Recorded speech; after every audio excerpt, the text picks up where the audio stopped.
ये कहते हैं। पाकिस्तान के मामले में देखा जाए और इंडिया के मामले में रिलेशन किसके साथ? आपने एक चीज नोट नहीं, ट्रम्प, जी हाँ, डोनाल्ड ट्रम्प साहब एक बार फिर इलेक्शन में जीत चुके हैं और जैसे कि आप लोग जानते हैं कि वो दूसरी बार जो है वो अमेरिका के प्रेसिडेंट बने। उससे पहले हमें तो सिर्फ ये बताया गया ना, ਅਸੀਂ ये कर देंगे, इंडिया चाहे तो 2 मिनट में हमें तबाह कर दे। नहीं है कि सभी खुश हो रहे हैं, तो डेफिनेटली कोई भी लीडर हो वो सबका फेवरेट तो नहीं हो सकता, सबका फेवरेट तो कोई भी नहीं हो सकता। जाहिर है कुछ लोगों को पसंद होते हैं और कुछ लोगों को पसंद नहीं होते, तो बिल्कुल ऐसा ही है। और पाकिस्तान में भी जी कुछ लोग जो हैं वो बहुत खुशी मना रहे हैं, लेकिन ज्यादा नहीं की आपने। अब मैं आपको उसके ऊपर तवज्जो दिलाओ, नोटिस देता हूँ। अमेरिका को जो वाइस प्रेसिडेंट ट्रम्प लेकर आया था ना, उसको कि स्पीच करो, वाइस प्रेसिडेंट की मिसेज कौन है? कौन है? वो हिंदू है। कैसे देखते हैं डोनाल्ड ट्रंप की जीत को? इसकी डोमेस्टिकली भी हमें बताएं और इसकी इंटरनेशनल इम्प्लीकेशंस भी हमें बताएं। How do you read this sir? Cheema साहब, मैं समझता हूँ मेरा डोनाल्ड ट्रंप साहब के साथ सफर 2016 से है। आपने जिस तरह खुद फरमाया है कि यहाँ तक कि इतनी तनकीद धमकियां 2016 में मिलती थी। इतने आप देखें कि मोदी साहब डोनाल्ड ट्रंप के करीब है और डोनाल्ड ट्रंप इंडिया फर्स्ट और अमेरिका फर्स्ट की बात करते हैं, तो क्या कहेंगे इस पे? सबसे पहले इंडिया के prime minister one of the first leader हैं, वर्ल्ड लीडर हैं, जिन्होंने new president of America Donald Trump को कॉल की और उनसे बात की है। पहले जो बाइडेन थे और उससे पहले फिर ट्रम्प साहब थे और एक बार फिर ट्रम्प के आने की खुशी मनाई जा रही है। बहुत जगह पे अफसोस भी मनाया जा रहा है। ऐसा अच्छा, हाँ जी, इंडिया के साथ हम कंपैरिजन बिल्कुल नहीं कर सकते। ज्यादातर लोगों को अफसोस हो रहा है कि डोनाल्ड ट्रम्प जो है वो एक बार फिर अमेरिका के प्रेसिडेंट बन चुके हैं। नमस्कार दोस्तों, जय हिंद। स्वागत है दोस्तों। जब से डोनाल्ड ट्रम्प अमेरिका के राष्ट्रपति का चुनाव जीते हैं, तब से मानो पूरी दुनिया में शांति का माहौल और डर का माहौल बन गया है, खासकर ऐसे देश में जो भी इजराइल के खिलाफ जंग में शामिल है। वही दोस्तों, पूरी मुस्लिम दुनिया में भी डोनाल्ड ट्रम्प की जीत का जश्न नहीं मनाया जा रहा है और लगभग एक डर का माहौल बना हुआ है। और दोस्तों, भारत में डोनाल्ड ट्रम्प की जीत की जमकर जश्न मन रहा है और जमकर भारतीय लोग बधाई दे रही है। और दोस्तों, पाकिस्तानी मीडिया में भी डोनाल्ड ट्रम्प का ने जैसे ही जीत दर्ज की, वैसे ही उन खुशियां मातम में बदल गई। दोस्तों, पाकिस्तानी मीडिया की पूरी उम्मीद थी कि यह चुनाव तो कमला हैरिस से जीतेगी और हमारे लिए कुछ अच्छा करेगी। तो दोस्तों, लेकिन बैजी उल्टी पड़ गई। वही दोस्तों, डोनाल्ड ट्रम्प की जीत के बाद बधाई देने वालों की लिस्ट में सबसे पहला नाम भारत के प्रधानमंत्री नरेंद्र मोदी का नाम रहा है।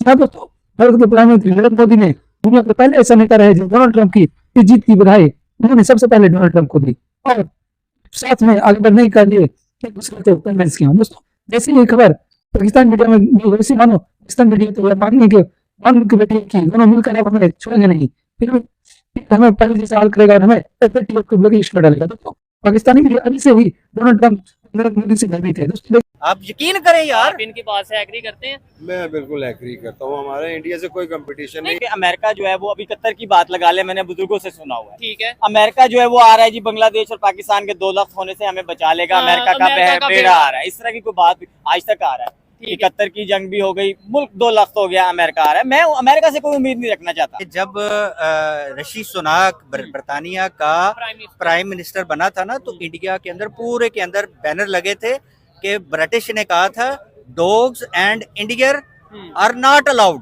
तो वो उनके 10 डाउनिंग स्ट्रीट में इंडियन बैठा था। इंडिया के साथ आप क्या कंपैरिजन करते हैं? बिल्कुल हमारा कंपैरिजन नहीं है। आपने देखा एंटी एस्टेब्लिशमेंट था ट्रम्प, ठीक है, एंटी एस्टेब्लिशमेंट था, एस्टेब्लिशमेंट के खिलाफ उसने जाके इलेक्शन लड़ा। पूरी तो हुकूमत ने पावर लगा दी कि ये ना जीते, लेकिन अवाम की पावर थी कि वो वापस सदारत की सीट के ऊपर आ गया। आप समझे, आप आंखें खोले, आप उठे, जागे, खुदा के वास्ते जागे। हमने भुट्टो को खो दिया, वो मुल्क के खातिर लड़ा था। ठीक है, हमने कायदे आजम को खो दिया, वो मुल्क के साल बाद बनाने के उसे रुखसत कर दिया, उसकी बहन को गद्दार कर दिया। हम लोगों को शुरू से ही एक गुलामी की जिंदगी मिली, हमें आजादी का पता ही नहीं है कि है क्या। पेंसिल्वेनिया में क्योंकि मुस्लिम कम्युनिटी ज्यादा है, ठीक है, so he was show the photograph of Imran Khan there. ठीक है, वो सारे मुस्लिम पाकिस्तानी नहीं हैं, ठीक है, और वहाँ वो बहुत क्रूशियल स्टेट थी फॉर बोथ कैंडिडेट्स। ओके, तो वो वहाँ से वो विन कर गया। और उसकी एक रीजन ये भी बताई जा रही है कि वो डोनाल्ड ट्रम्प ही थे जिन्होंने पाकिस्तान को FATF में धकेला था। वो डोनाल्ड ट्रम्प ही थे जिन्होंने पाकिस्तान के ऊपर ये प्रेशर डाला था कि जी आपने जो है क्या कहिए कि टेररिज्म को रोकना है, कम करना है, खत्म करना है, और इन तमाम चीजों के ऊपर जो है पाकिस्तान को कई बार फाइनेंशियली भी नुकसान हुआ, क्योंकि जब एफएटीएफ में गए तो सबने पैसे देने बंद कर दिए, सबने कहा बोला नो मोर वॉर।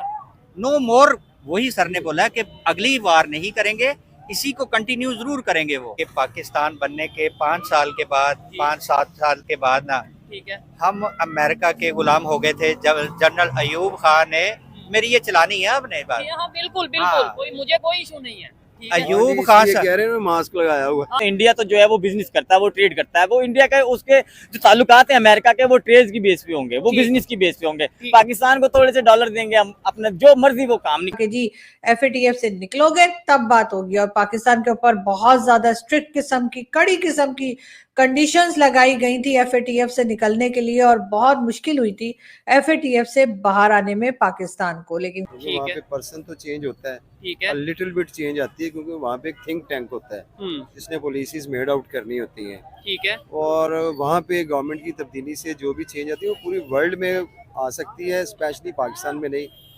बाकी ये कि पाकिस्तान में तासर इसलिए बना कि हम दुनिया के किसी भी मसले को अपना मसला बना लेते हैं। खैर बाहर तो हम आ ही गए, और कोई पहली बार नहीं आए थे, चौथी बार बाहर आए थे। लेकिन साथ साथ ये भी कहा गया कि ये जो कुछ हो रहा है, यानी कि जिस तरह से जो है वो एफएटीएफ में पाकिस्तान गया, मुश्किल में रहा, उसमें कहीं ना कहीं अमेरिकन प्रेसिडेंट जिस वक्त थे डोनाल्ड ट्रंप पहले, उनके साथ साथ कहीं ना कहीं भारत का हाथ भी रहा, और भारत के लिए भी कहा गया जी भारत ने कहकर पाकिस्तान के लिए ये मुश्किलें जो है वो खड़ी कर दी। जैसे मेयर लंदन का इलेक्शन था तो वो ऐसे लग रहा था कि जैसे सादिक खान नून लीग का कैंडिडेट है और जो उसका ओपोनेंट है वो पीटीआई का है। इसी तरह यहाँ पे ऐसे हो गया कि कमीला हैरिस जो है वो नून लीग की है और जो ट्रम्प है वो पीटीआई का। हम लोग खाम का हर मसले में ऐसे टांग फंसाते हैं कि और कर कुछ नहीं पाते, इवन जैसे अभी इसराइल और बिलखुसूस मुसलमानों की तरफ से कि why you standing with them, he is anti Muslim and he is anti immigration सारा कुछ। और फिर उसके बाद ये हुआ कि 2016 में उन्होंने इलेक्शन जीता और पहला दौरा ही सऊदी अरेबिया का किया। उसके बाद 4 साल वो रहे।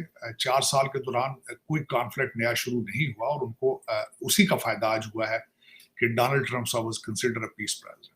लेकिन कहाँ तक ये बात ठीक थी ये तो खैर मेरा ख्याल है ऊपर वाला ही जानता होगा। हमें तो क्योंकि एलिगेशंस लगाने की आदत है तो उसी के ऊपर हमने एलिगेशंस लगा दी, ये देखे बगैर कि हमारे यहाँ से जो कुछ हो रहा था उसको रोकने की जरूरत थी। बहरहाल फलस्तीन की जंग की बात करें, इधर कितना शोर शराबा, ये वो कर क्या पाए हम? नहीं, हम बातें करने में शहजादे हैं ना, शेर हैं। हाँ जी, इसलिए हर बंदा सियासतदान है, घर में उसकी कोई बात सुने ना सुने, ठीक है, वो बाहर आके कहता है मेरी सुनो, मैं सबसे बेहतर तज्जिया कर सकता हूँ, मैं सॉल्यूशंस बता सकता हूँ। ठीक हो गया। तो हर नहीं, बंदे लेकिन मेरे ख्याल से डिस्कशन तो होनी चाहिए, जारी बात है। इंटरनेशनल पॉलिटिक्स के ऊपर जब तक हमारी नजर ना होगी हमें पता नहीं। डिस्कशन होनी चाहिए जो मतलब हर मसले को अपने इर्द गिर्द हम लपेट लेते हैं ना, हाँ, ये उम्मीदें लगा लेते हैं कि ट्रम्प आ गया ये हो जिस जाएगा। हद तक हम इन्वॉल्व हो जाते हैं ना, ये ऐसे ही बना हुआ था जैसे यहाँ पे उनका इलेक्शन हो रहा है और हम मतलब एक पार्टी से बिलोंग कर रहे हैं, वो सपोर्ट कर रहे हैं और कुछ Yes, नहीं कर रहे। ऐसे अच्छा, नहीं होना लेकिन उन्होंने स्टेटमेंट दी है ट्रम्प ने अपने इलेक्शन की स्पीच, विक्ट्री स्पीच से पहले उन्होंने बोला था कि भाई जब मैं आऊंगा तो जंगें सारी रुकवा दूंगा। हाँ, नो yes. तो उसके बाद एक नैरेटिव बिल्ड किया गया कि कैमला हैरिस जो कि द मोस्ट अनसक्सेसफुल और अनपॉपुलर वाइस प्रेसिडेंट थी, वो एक सियासी कू के जरिए उनको लाया गया, उनके सामने बाइडेन को हटाया गया। काफी डेमोक्रेटिक वैल्यूज की धज्जियां उड़ाई गई, लेकिन उसके बावजूद फिर नैरेटिव बिल्ड किया गया कि शी इज 49, 47, 39, 37। तो बिल्कुल नेक टू नेक एक चीजें की गई। मैं मुसलसल इस चीज का शोर करता रहा कि डोनाल्ड ट्रंप साहब अगर एक भी लफ्ज ना बोले। देखिए जी, बात ये है कि ये दोनों मंझे हुए सियासतदान हैं।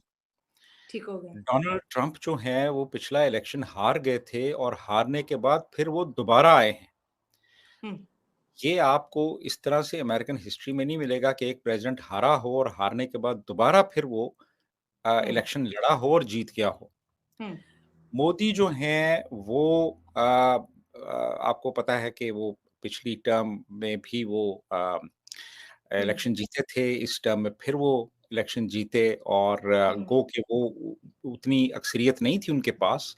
तो ये दोनों जो हैं ये बहुत ही सीजन्ड पॉलिटिशियंस हैं और मोदी साहब जो हैं वो पर्सनल लेवल पे रिलेशंस एस्टेब्लिश करते हैं। वो आपने देखा होगा जब मिलते हैं वर्ल्ड लीडर्स को तो वो उनसे बाकायदा तौर पे वो गले मिलते हैं और बड़ा एक पर्सनलाइज्ड लेवल पे जाके वो उनके साथ इंटरेक्ट करते हैं।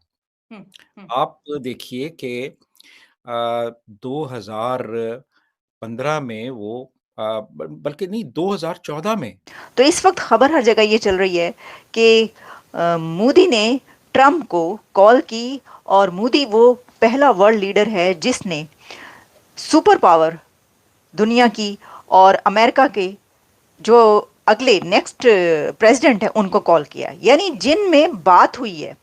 आई होप दोस्तों, मैं उम्मीद करता हूँ ये वीडियो को आपने पूरा देखा होगा और ये वीडियो आपको बहुत ही ज्यादा पसंद आया होगा। तो दोस्तों अगर आपने वीडियो को पूरा देखा और वीडियो पसंद आया और चैनल पर पहली बार तो चैनल को सब्सक्राइब किए बिना बिल्कुल भी नहीं जाएं। हम आपके लिए इस तरह का वीडियो लगातार लाएंगे। तब तक के लिए धन्यवाद। जय हिंद, जय भारत। हम आपको मिलते हैं अगले वीडियो में।